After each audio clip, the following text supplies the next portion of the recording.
Aduh bobo. Waje fa vipi ndio.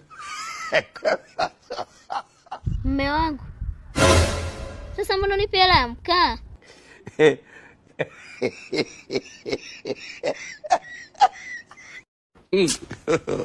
God have mercy upon us.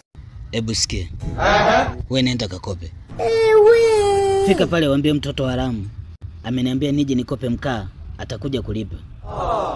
Umeshanisoma? Asa mimi unaniambia nikakope na wakati hanijui. Nani atakubali kunikopesha? Wow. Cha kufanya wewe vaa viatu vyangu.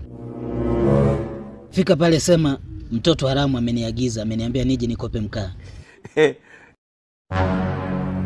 Vaa viatu vyangu, yani uwe kama mtoto haramu japokuwa wewe ni mke wangu. Yani unakuwa kama ndo mimi. What? Hakuna atakayeweza kukukataa. Wewe vaa viatu vyangu.